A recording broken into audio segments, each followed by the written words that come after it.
Bob Blackman उन्हें कहा जी जी government है लेबर गवर्नमेंट इंडियन लोगों तो और दूसरिਆਂ तो माफ़ी मंगे क्योंकि ये जड़ा 1919 ਦੇ ਵਿੱਚ ਜਲਿਆਂਵਾਲਾ ਬਾਗ कराया गया 1500 लोग मारिया गया 1200 ਜ਼ਖਮੀ होया। This was a stain on British colonial rule in India। जून 84 ਘੱਲੂਘਾਰਾ ਜਿਹਦੇ ਵਿੱਚ ਤੁਹਾਡੀ MI6 ਨੇ ਰੋਲ ਅਦਾ ਕੀਤਾ ਤੁਹਾਡਾ ਸਾਰਾ ਪਾਰਟ ਜੋ ਤੁਸੀਂ ਸਿੱਖ ਰਾਜ ਜਿਵੇਂ ਤੁਸੀਂ ਜੋ ਮਹਾਰਾਣੀ ਜਿੰਦਾਂ ਨਾਲ ਕੀਤਾ ਜੋ ਤੁਸੀਂ ਦਲੀਪ ਸਿੰਘ ਦੇ ਨਾਲ ਕੀਤਾ ਤੁਹਾਡੀ ਤਾਂ ਜਦੋਂ ਸਾਡਾ ਥੋੜਾ ਹੱਥ ਪੈ ਲੈਣ ਦਿਓ ਇਹ ਜਿਹੜੇ ਕੰਟਰੀ ਆਫ ਸ਼ਾਪਕੀਪਰਸ ਹੈ ਇਹਨਾਂ ਦੇ ਨਾਲ ਅਸੀਂ ਹਿਸਾਬ ਬਰਾਬਰ ਕਰਨਾ।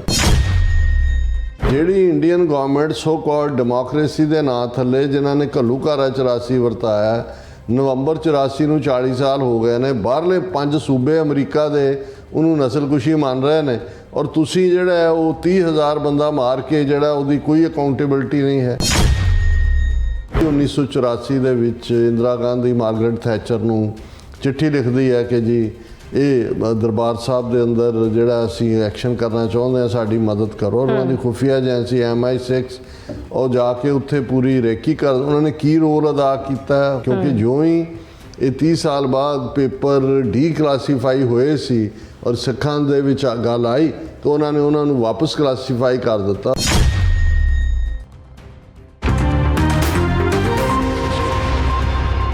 Viewers welcome back on program. So इस गलबात करन जा रहे हैं कि ब्रिटिश पार्लीमेंट के भारत पक्षी मैंबर पार्लीमेंट बॉब ब्लैकमैन ने मंग की है कि ब्रिटिश सरकार 13 अप्रैल 1919 ਨੂੰ ਵਰਤਾਏ ਗਏ ਜਲਿਆਂਵਾਲਾ ਬਾਗ ਕਾਂਡ ਲਈ ਭਾਰਤ ਤੋਂ ਮਾਫੀ ਮੰਗੇ। ਅਫਸੋਸ ਇਸ ਗੱਲ ਦਾ ਹੈ ਕਿ ਇਹੀ ਬ੍ਰਿਟਿਸ਼ ਸਰਕਾਰ ਨੇ ਜੂਨ 84 ਦੇ ਸਿੱਖ ਘੱਲੂਘਾਰੇ ਵਿੱਚ ਇੰਦਰਾ ਗਾਂਧੀ ਦਾ ਸਾਥ ਦਿੰਦਿਆਂ ਭਰਪੂਰ ਯੋਗਦਾਨ ਪਾਇਆ। ਸੋ ਇਸ ਲਈ ਇਨਕੁਆਇਰੀ ਕਮਿਸ਼ਨ ਬਣਾਉਣ ਵੱਲ ਇਹ ਲੋਕ ਤੁਰਨ ਲਈ ਤਿਆਰ ਨਹੀਂ ਨੇ। ਭਾਰਤ ਤੋਂ ਪੈਸੇ ਖਾ ਕੇ ਇਹ ਇਸ ਕਿਸਮ ਦੀ ਜਿਹੜੀ ਬਿਆਨਬਾਜ਼ੀ ਕਰਨਾ ਇਹਨਾਂ ਦੀ ਫਿਤਰਤ ਬਣ ਗਈ ਹੈ। ਸੋ ਇਸ ਬਾਰੇ ਆਪਾਂ ਗੱਲਬਾਤ ਕਰਨ ਜਾ ਰਹੇ ਹਾਂ। ਸੋ ਅਸੀਂ ਚਾਹਾਂਗੇ ਕਿ ਤੁਸੀਂ ਇਸੇ ਤਰ੍ਹਾਂ ਬੜੇ ਰਹਿਣਾ ਦੇਖਣ ਸੁਣ ਲਈ ਲਿਖਣ ਲਈ ਤੁਹਾਡਾ ਸਭ ਦਾ ਬਹੁਤ ਬਹੁਤ ਧੰਨਵਾਦ ਜੀ। ਡਾਕਟਰ ਸਾਹਿਬ ਕੀ ਕਹਿਣਾ ਚਾਹੋਗੇ? ਦੇਖੋ 13 ਅਪ੍ਰੈਲ ਆ ਰਿਹਾ ਔਰ 106 ਸਾਲ ਹੋ ਜਾਣੇ ਨੇ ਜਲਿਆਂਵਾਲੇ ਬਾਗ ਦੇ ਕਾਂਡ ਨੂੰ। ਇਹਦੇ 'ਚ ਕੋਈ ਸ਼ੱਕ ਨਹੀਂ ਹੈ ਕਿ ਜਲਿਆਂਵਾਲਾ ਬਾਗ ਕਾਂਡ ਆਪਣੇ ਆਪ ਦੇ ਵਿੱਚ ਇੱਕ ਰੂਡ ਅਵੇਕਨਿੰਗ ਸੀ ਬਹੁਤ ਸਾਰੇ ਹਿੰਦੁਸਤਾਨੀਆਂ ਦੇ ਲਈ ਵੀ ਔਰ ਬ੍ਰਿਟਿਸ਼ ਸਾਮਰਾਜ ਦੇ ਲਈ ਇਹ ਇੱਕ ਵੱਡਾ ਚੈਲੰਜ ਬਣ ਕੇ ਉੱਭਰਿਆ। ਇਹਦੇ 'ਚ ਵੀ ਕੋਈ ਦੋ ਰਾਵਾਂ ਨਹੀਂ ਨੇ ਕਿ ਜ਼ੁਲਮ ਤਾਂ ਜਿਹੜਾ ਉਹ ਚੱਲ ਰਿਹਾ ਸੀ ਬ੍ਰਿਟਿਸ਼ਰਸ ਦਾ ਆਪਣੇ ਤਰੀਕੇ ਨਾਲ ਲੁੱਟ ਖਸੁੱਟ ਵੀ ਇਕਨੋਮਿਕਲੀ ਵੀ ਔਰ ਜਦੋਂ ਤੁਸੀਂ ਉਹਨਾਂ ਦੀ ਲੁੱਟ ਖਸੁੱਟ ਦੇਖਦੇ ਹੋ ਜਦੋਂ ਔਰੰਗਜ਼ੇਬ ਦੇ ਪੀਰੀਅਡ ਦੀ ਅਸੀਂ ਗੱਲ ਕਰਦੇ ਹਾਂ ਜਿਹਨੇ ਲਗਭਗ 50 ਸਾਲ ਰੂਲ ਕੀਤਾ ਤੇ ਜਿਹੜਾ ਕੁੱਲ ਦੁਨੀਆ ਦਾ ਵਪਾਰ ਸੀ ਜਿਸ ਨੂੰ ਅੱਜ ਅਸੀਂ ਅੱਜ 1 ਬਿਲੀਅਨ 400 ਮਿਲੀਅਨ ਲੋਕਾਂ ਵਾਲਾ ਮੁਲਕ ਹੈ ਜਿਹਦਾ ਸਿਰਫ 2% ਕੰਟਰੀਬਿਊਸ਼ਨ ਹੈ ਵਰਲਡ ਦੀ ਇਕਨੋਮੀ ਦੇ ਵਿੱਚ ਉਸ ਵੇਲੇ ਲਗਭਗ 23% ਜਿਹੜਾ ਹੈ ਉਹ ਮੁਗਲ ਇੰਡੀਆ ਦੀ ਕੰਟਰੀਬਿਊਸ਼ਨ ਸੀ ਔਰ ਜਦੋਂ ਬ੍ਰਿਟਿਸ਼ਰਸ ਉੱਥੋਂ ਨਿਕਲੇ ਨੇ 47 ਦੇ ਵਿੱਚ ਉਹ ਲਗਭਗ 2% ਤੋਂ ਵੀ ਘੱਟ ਸੀ। ਸੋ ਜ਼ਾਹਰ ਹੈ ਕਿ ਕਿਵੇਂ ਉਹਨਾਂ ਨੇ ਸਾਰਾ ਜਿਹੜਾ ਇੰਡਸਟਰੀਅਲ ਰੈਵੋਲੂਸ਼ਨ ਦੇ ਨਾਂ ਥੱਲੇ ਉੱਥੋਂ ਕੱਚਾ ਮਾਲ ਲਿਜਾ ਕੇ ਉਹਨਾਂ ਦੀਆਂ ਫੈਕਟਰੀਆਂ 'ਚ ਬਣਾ ਕੇ ਵਾਪਸ ਮੁਲਕ ਦੇ ਲੋਕਾਂ ਨੂੰ ਮਹਿੰਗੇ ਭਾਅ ਵੇਚਣਾ ਉਹਨਾਂ ਦੀ ਲੁੱਟ ਖਸੁੱਟ ਜਿਹੜੀ ਹੈ ਉਹ ਇਹਨਾਂ ਨੂੰ ਔਰ ਤੁਹਾਨੂੰ ਇਹ ਮੋਦੀ ਐਂਡ ਕੰਪਨੀ ਦੂਜੇ ਤੀਜੇ ਇਹਨਾਂ ਨੂੰ ਮੁਗਲਿਆ ਪੀਰੀਅਡ ਜਾਂ ਮੁਸਲਮਾਨਾਂ ਦਾ ਬਾਕੀ ਰੌਲਾ ਇਹਨਾਂ ਨੂੰ ਯਾਦ ਹੁੰਦਾ ਹੈ। ਕਦੇ ਬ੍ਰਿਟਿਸ਼ ਦੇ ਖਿਲਾਫ ਨਹੀਂ ਬੋਲਣਗੇ ਔਰ ਸਭ ਤੋਂ ਜ਼ਿਆਦਾ ਉਹ ਤਾਂ ਜੋ ਆਏ ਬਾਬਰ ਹੀ ਜਿਹੜਾ ਸੀ ਉਹ ਆਇਆ ਉੱਥੇ ਹੀ ਬਾਬਰ ਦੀ ਮੌਤ ਹੋਈ ਔਰ ਬਾਅਦ ਦੇ ਤਾਂ ਸਾਰੇ ਰਹੇ ਹੀ ਉੱਥੇ ਹੀ ਉਹਨਾਂ ਨੇ ਜੋ ਵੀ ਬਣਾਇਆ ਕੀਤਾ ਉਹ ਤਾਂ ਬਾਹਰਲੇ ਨਹੀਂ ਉਹ ਤਾਂ ਉਸ ਸੁਸਾਇਟੀ ਦਾ ਹੀ ਹਿੱਸਾ ਬਣ ਗਏ। ਪਰ ਇਹ ਤਾਂ ਲੁੱਟ ਖਸੁੱਟ ਕਰਕੇ 200 ਸਾਲ ਰੈਸਟ ਆਫ ਇੰਡੀਆ 'ਤੇ ਰਹੇ 98 ਸਾਲ ਪੰਜਾਬ ਇਹਨਾਂ ਨੇ ਆਪਣੇ ਥੱਲੇ ਰੱਖਿਆ ਔਰ ਕਿਵੇਂ ਇਹਨਾਂ ਨੇ ਕੀ ਬ੍ਰਿਟਿਸ਼ ਪੀਰੀਅਡ 'ਚ ਨਹੀਂ ਹੋਇਆ ਇਹ ਵੱਖਰੀ ਕਹਾਣੀ ਹੈ ਕਿ ਉਸ 'ਚੋਂ ਬਹੁਤ ਸਾਰਾ ਕੁਛ ਅੱਜ ਜਿਹਦੇ ਹੱਥ 'ਚ ਜਿਹੜਾ ਵੀ ਇਤਿਹਾਸ ਦਾ ਵਰਕਾ ਆਉਂਦਾ ਉਹ ਲੈ ਕੇ ਤੁਰ ਪੈਂਦੇ ਨੇ। ਰਾਣਾ ਸਾਂਗਾ ਨੂੰ ਲੈ ਕੇ ਉਹਨੂੰ ਬੜਾ ਵੱਡਾ ਜਿਹੜਾ ਉਹ ਮੇਵਾੜ ਦਾ ਔਰ ਦੂਜਾ ਕਰ ਰਹੇ ਹਾਲਾਂ ਇਹ ਵੀ ਤੁਸੀਂ ਜਦੋਂ ਬਾਬਰਨਾਮਾ ਪੜ੍ਹਦੇ ਹੋ ਉਹ ਉੱਥੋਂ ਦੌੜਿਆ ਬਾਬਰ ਉਜ਼ਬੇਕਿਸਤਾਨ 'ਚੋਂ ਜਾ ਕੇ ਉੱਥੇ ਬੈਠਾ ਕਾਬਲ ਔਰ ਰਾਣਾ ਸਾਂਗਾ ਨੇ ਵੀ ਉਹਨੂੰ ਚਿੱਠੀ ਲਿਖੀ ਕਿ ਬਈ ਤੂੰ ਆ ਅਸੀਂ ਤੇਰੀ ਮਦਦ ਕਰਾਂਗੇ ਇਬਰਾਹਿਮ ਲੋਧੀ ਨੂੰ ਹਰਾਈਏ। ਸੋ ਇਵੇਂ ਹੀ ਹੁਣ ਆ ਜਿਹਨੂੰ ਸ਼ਿਵਾਜੀ ਔਰ ਉਹਦਾ ਮੁੰਡਾ ਸ਼ੰਭੂ ਜਿਹੜੀ ਮਰਾਠਾ ਫਿਲਮ ਬਣਾ ਕੇ ਪੂਰਾ ਇਹਨਾਂ ਨੇ ਉੱਥੇ ਜਿਹੜਾ ਮੁਸਲਮਾਨਾਂ ਦੇ ਖਿਲਾਫ ਔਰੰਗਜ਼ੇਬ ਦੀ ਕਬਰ ਪੁੱਟਣ ਤੱਕ ਜਾ ਰਹੇ ਨੇ। ਤੁਸੀਂ ਸਾਵਰਕਰ ਦੀਆਂ ਲਿਖਤਾਂ ਪੜ੍ਹ ਲਓ, ਤੁਸੀਂ ਗੋਲਵਲਕਰ ਦੀਆਂ ਪੜ੍ਹ ਲਓ, ਦੋਨਾਂ ਨੇ ਹੀ ਸ਼ਿਵ ਜੀ ਨੂੰ ਵੀ ਔਰ ਸ਼ੰਭੂ ਜੀ ਮਹਾਰਾਜ ਜਿਹੜਾ ਸ਼ਿਵ ਜੀ ਦਾ ਮੁੰਡਾ ਸੀ ਉਹਨਾਂ ਨੂੰ ਲੁਟੇਰੇ ਕਿਹਾ ਕਿ ਵੀ ਇਹਨਾਂ ਨੇ ਗੁਜਰਾਤ ਦੇ ਫਲਾਣ ਮੰਦਿਰ ਜਿਹੜੇ ਨੇ ਲੁੱਟੇ ਨੇ ਆ ਕੇ। ਹੁਣ ਇਹ ਇੱਕ ਵੱਖਰਾ ਨੈਰੇਟਿਵ ਹੈ, ਜੋ ਮਰਜ਼ੀ ਬਣਾ ਲਓ, ਇਹਦੇ 'ਚ ਕੋਈ ਸ਼ੱਕ ਨਹੀਂ ਹੈ ਕਿ ਫਸਟ ਵਰਲਡ ਵਾਰ ਜਦੋਂ 1918 ਦੇ ਵਿੱਚ ਖਤਮ ਹੋਇਆ ਔਰ ਜਿਹੜਾ ਫਸਟ ਵਰਲਡ ਵਾਰ 'ਚ ਦੇ ਵਿੱਚ ਇਹਨਾਂ ਦੇ ਜਿਹੜੇ ਇਕਰਾਰ ਸੀ ਕਿ ਵੀ ਅਸੀਂ ਇਹ ਕਰਾਂਗੇ ਉਹ ਕਰਾਂਗੇ, ਇਹਦੇ ਉਲਟ ਉਹ ਇੱਕ ਕਾਨੂੰਨ ਲਿਆਏ ਰੌਲਟ ਐਕਟ, ਜਿਹਨੂੰ ਕਾਲਾ ਕਾਨੂੰਨ ਕਿਹਾ ਗਿਆ, ਔਰ ਉਸ ਦੇ ਖਿਲਾਫ ਜਿਹੜਾ ਹੈ ਉਹ ਪ੍ਰੋਟੈਸਟ ਦੀ ਲਾਈਨ ਪੰਜਾਬ ਦੇ ਵਿੱਚ ਖੜੀ ਹੋਈ। ਅੰਮ੍ਰਿਤਸਰ ਦੇ ਵਿੱਚ ਦੋ ਵੱਡੇ ਲੀਡਰ ਸੀ ਜਿਹੜੇ ਨੈਸ਼ਨਲ ਲੈਵਲ ਦੇ ਲੀਡਰ ਸੀ ਕਾਂਗਰਸ ਦੇ, ਡਾਕਟਰ ਸੈਫੂਦੀਨ ਕਿਚਲੂ ਔਰ ਸਤਿਆਦੇਵ ਜਾਂ ਸਤਿਆਪਾਲ ਦੋਨਾਂ ਦਾ। ਹੁਣ ਕਿਉਂਕਿ ਅੰਮ੍ਰਿਤਸਰ ਦੇ ਵਿੱਚ ਵੀ ਪ੍ਰੋਟੈਸਟ ਸ਼ੁਰੂ ਹੋ ਰਹੇ ਸੀ ਔਰ ਇਹਨਾਂ ਦੋਨਾਂ ਨੂੰ ਹੀ ਡਾਕਟਰ ਸੈਫੂਦੀਨ ਕਿਚਲੂ ਜਿਹੜੇ ਕਸ਼ਮੀਰੀ ਓਰੀਜਨ ਦੇ ਸੀ ਉਹਨਾਂ ਨੂੰ ਗ੍ਰਿਫਤਾਰ ਕਰ ਲਿਆ ਗਿਆ ਔਰ ਲੋਕਾਂ 'ਚ ਹੋਰ ਵੀ ਗੁੱਸਾ ਹੋਇਆ। ਸੋ ਇਹ ਜਿਹੜਾ ਜਲਿਆਂਵਾਲਾ ਬਾਗ ਇਹ ਸਰਦਾਰ ਜੱਲਾ ਸਿੱਖ ਮਿਸਲ ਪੀਰੀਅਡ 'ਚ ਹੋਇਆ, ਜਿਹਦੇ ਨਾਂ ਦੇ ਉੱਤੇ ਇੱਕ ਗਾਰਡਨ ਸੀ, ਖੁੱਲ੍ਹੀ ਥਾਂ ਸੀ, ਬਿਲਕੁਲ ਦਰਬਾਰ ਸਾਹਿਬ ਦੇ ਨਾਲ ਜਿਹੜਾ ਹੈ ਉਸ ਪਾਸਿਓਂ ਐਂਟਰੀ ਹੁੰਦੀ ਹੈ, ਹੁਣ ਉੱਥੇ ਗੈਦਰਿੰਗ ਸੀ।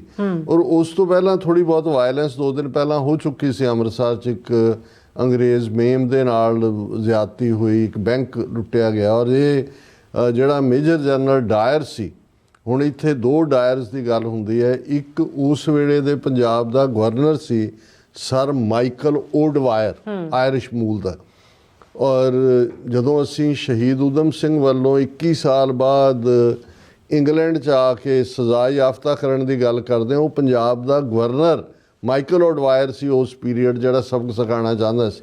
ਪਰ ਜਿਹਨੇ ਮੌਕੇ ਦੇ ਉੱਤੇ ਉਹਦਾ ਦਰਵਾਜ਼ਾ ਐਂਟਰੀ ਪੁਆਇੰਟ ਬੰਦ ਕਰਕੇ ਜਲਿਆਂਵਾਲੇ ਬਾਗ ਦਾ ਜਿਹੜਾ ਸ਼ੂਟਿੰਗ ਕਰਕੇ ਜਿਹੜਾ ਉਹ ਲੋਕਾਂ ਨੂੰ ਮਾਰਿਆ, ਉਹ ਮੇਜਰ ਜਨਰਲ ਡਾਇਰ ਸੀ ਜਿਹੜਾ ਕੁਦਰਤੀ ਮੌਤ ਮਰਿਆ। ਔਰ ਇਹ ਇੱਕ ਵਾਕਿਆ ਜਿਹਦੇ 'ਚ ਈਵਨ ਲਿਬਰਲੀ ਸਪੀਕਿੰਗ ਡੈਥ ਜਿਹੜੀਆਂ ਨੇ ਉਹ 500 ਦੇ ਕਰੀਬ ਮੌਤਾਂ ਹੋਈਆਂ, 400-500 ਜ਼ਖਮੀ ਹੋਇਆ।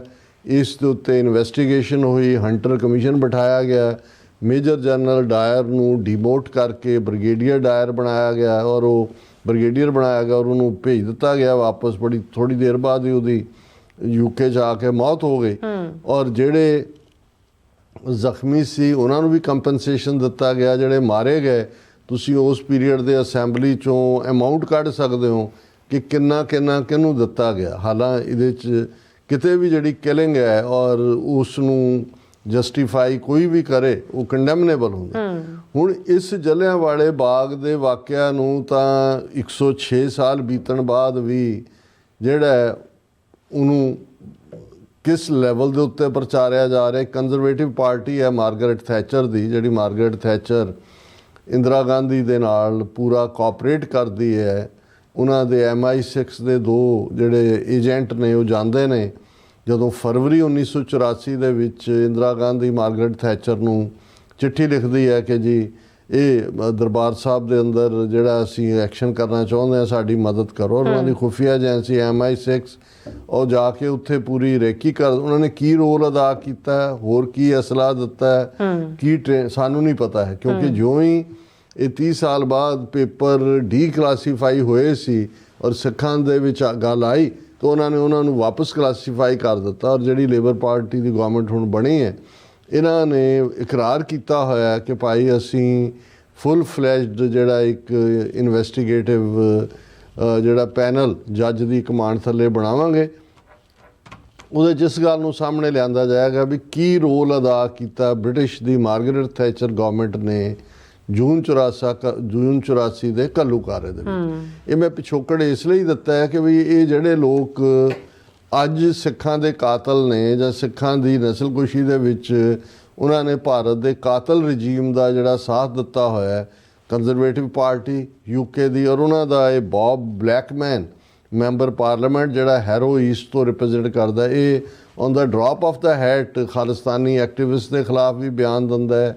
ਕੋਈ ਵੀ ਐਕਟੀਵਿਟੀ ਪੀਸਫੁਲ ਪ੍ਰੋਟੈਸਟ ਵੀ ਜੇ UK 'ਚ ਹੁੰਦਾ ਉਹਨੂੰ ਇਹ ਪੈਸੇ ਖਾਣ ਵਾਲਾ ਇਹਨਾਂ ਤੋਂ, ਇੰਡੀਅਨਸ ਤੋਂ। ਹੁਣ ਇਹਨੇ ਕੱਲ ਪਾਰਲੀਮੈਂਟ ਦੇ ਵਿੱਚ ਇਹ ਸਵਾਲ ਚੁੱਕਿਆ, ਉਹਨੇ ਕਿਹਾ ਜੀ ਇਹ ਜਿਹੜੀ ਗਵਰਨਮੈਂਟ ਹੈ ਲੇਬਰ ਗਵਰਨਮੈਂਟ, ਇੰਡੀਅਨ ਲੋਕਾਂ ਤੋਂ ਔਰ ਦੂਸਰਿਆਂ ਤੋਂ ਮਾਫੀ ਮੰਗੇ, ਕਿਉਂਕਿ ਇਹ ਜਿਹੜਾ 1919 ਦੇ ਵਿੱਚ ਜਲਿਆਂਵਾਲਾ ਬਾਗ ਕਰਾਇਆ ਗਿਆ, ਫਿਗਰਸ ਵੀ ਪਤਾ ਨਹੀਂ ਕਿੱਥੋਂ 1500 ਲੋਕ ਮਾਰਿਆ ਗਿਆ, 1200 ਜ਼ਖਮੀ ਹੋਇਆ।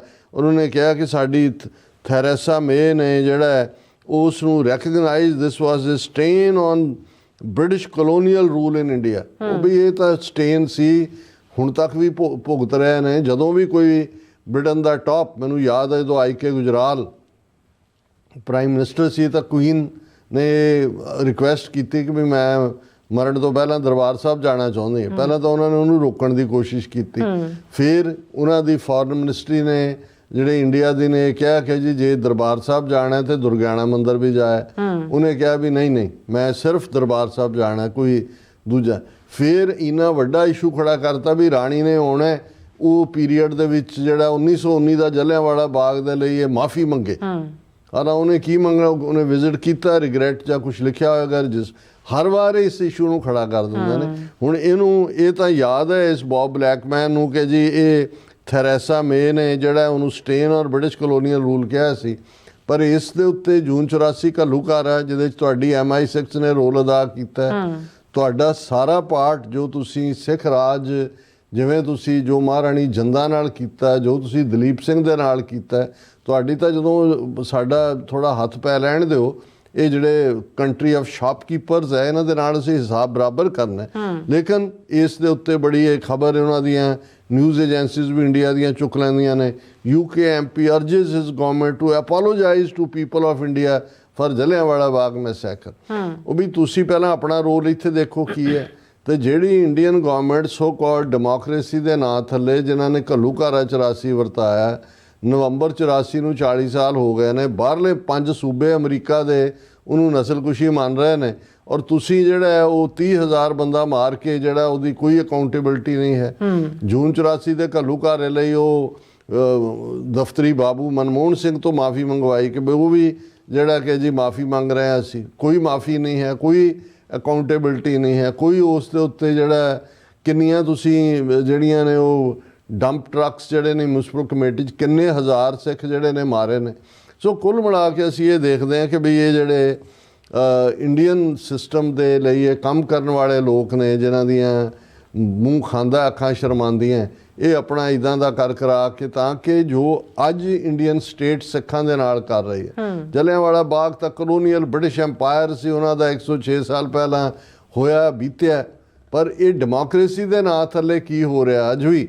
ਤੁਸੀਂ 2200 ਕਿਲੋਮੀਟਰ ਦੂਰ ਹੋ, 2900 ਕਿਲੋਮੀਟਰ ਡਿਬਰੂਗੜ੍ਹ 'ਚ ਇਲੈਕਟਿਡ ਜਿਹੜਾ MP ਹੈ ਤੁਹਾਡਾ, ਜਿਹੜਾ 2 ਲੱਖ ਵੋਟਾਂ ਦੇ ਨਾਲ, ਮੋਦੀ ਤੋਂ ਜ਼ਿਆਦਾ ਵੋਟਾਂ ਨਾਲ ਜਿੱਤਿਆ, ਉਹਨੂੰ ਬਿਠਾਇਆ ਹੋਇਆ। ਔਰ ਹੋਮ ਮਿਨਿਸਟਰ ਕਹਿ ਰਿਹਾ ਕਿ ਜੀ ਦੇਖੋ ਜਿਹੜਾ ਪਿੰਡਾਂ ਵਾਲੇ ਵਾਂਗ ਦਿਖਣ ਦੀ ਕੋਸ਼ਿਸ਼ ਵੀ ਕਰਦੇ ਸੀ, ਅਸੀਂ ਉੱਥੇ ਬਿਠਾ ਦਿੱਤਾ ਲਿਜਾ ਕੇ, ਹੁਣ ਗੁਰੂ ਗ੍ਰੰਥ ਸਾਹਿਬ ਦਾ ਪਾਠ ਕਰ ਰਿਹਾ ਉੱਥੇ ਬੈਠ। ਇਹ ਤੁਹਾਨੂੰ ਸਭ ਨੂੰ ਨਜ਼ਰ ਨਹੀਂ ਆਉਂਦਾ। ਸੋ ਇਹ ਇਹਨਾਂ ਦਾ ਇੱਕ ਤਰੀਕਾ ਹੈ ਕਿ ਤੁਸੀਂ ਬੀਤੇ ਦੇ ਵਿੱਚ ਜਾਈ ਜਾਓ, ਔਰ ਜੋ ਤੁਹਾਡੀਆਂ ਆਪਣੀਆਂ ਕਰਤੂਤਾਂ ਨੇ, ਔਰ ਇਹ ਸਾਰੇ ਹੀ ਇੰਡੀਅਨ ਸਟੇਟ ਦੇ ਜਿਹੜੇ ਨੇ ਏਜੰਟ ਨੇ। ਇਹ ਬੌਬ ਬਲੈਕਮੈਨ ਤਾਂ ਬਿਲਕੁਲ ਹੀ, ਇਹਦਾ ਨਾਂ ਵੀ ਬਲੈਕਮੈਨ ਹੈ ਤੇ ਹੈ ਵੀ ਇਹ ਬਲੈਕ ਹੀ ਹੈ। ਇਹ ਕਰਤੂਤਾਂ ਕਰਕੇ ਕਾਲਾ ਹੈ, ਸ਼ਕਲੋਂ ਕਾਲਾ ਹੋਏ ਤਾਂ ਕੋਈ ਗੱਲ ਨਹੀਂ, ਪਰ ਇਹ ਗੋਰਿਆਂ ਦੀਆਂ ਜਦੋਂ ਕਰਤੂਤਾਂ ਤੁਸੀਂ ਦੇਖਦੇ ਹੋ ਤੇ ਫਿਰ ਉਹ ਠੀਕ ਕਿਹਾ ਸੀ ਊਧਮ ਸਿੰਘ ਨੇ ਜਦੋਂ ਉਹਨੇ ਮਾਈਕਲ ਓਡਵਾਇਰ ਨੂੰ ਸਜ਼ਾ ਯਾਫਤਾ ਕੀਤਾ ਔਰ ਟਰਾਇਲ ਚੱਲਿਆ ਤੇ ਉਹਨੇ ਥੁੱਕਿਆ ਸੀ ਜੱਜ ਦੇ ਮੂੰਹ ਤੇ ਵੀ। ਉਹਨੇ ਕਿਹਾ ਵੀ ਮੇਰਾ ਕੋਈ ਯਕੀਨ ਨਹੀਂ ਹੈ ਤੁਹਾਡੇ ਤੇ, ਮੈਂ ਇੱਕ ਫ੍ਰੀ ਬਰਡ ਹੈ ਔਰ ਮੈਂ ਜੋ ਤੁਸੀਂ ਹੱਕਦਾਰ ਹੋ ਜਿਸ ਦੇ ਤੁਹਾਨੂੰ ਉਹੀ ਦਿੱਤਾ ਹੈ। ਜੀ ਡਾਕਟਰ ਸਾਹਿਬ ਤੁਹਾਡਾ ਬਹੁਤ ਬਹੁਤ ਧੰਨਵਾਦ। ਸੋ ਇੱਥੇ ਲੈਣੇ ਬ੍ਰੇਕ। ਵਿਊਅਰਸ ਤੁਸੀਂ ਇਸੇ ਤਰ੍ਹਾਂ ਬਣੇ ਰਹਿਣਾ, ਮਿਲਦੇ ਹਾਂ ਛੋਟੇ ਜਿਹੇ ਵਕਫੇ ਤੋਂ ਬਾਅਦ।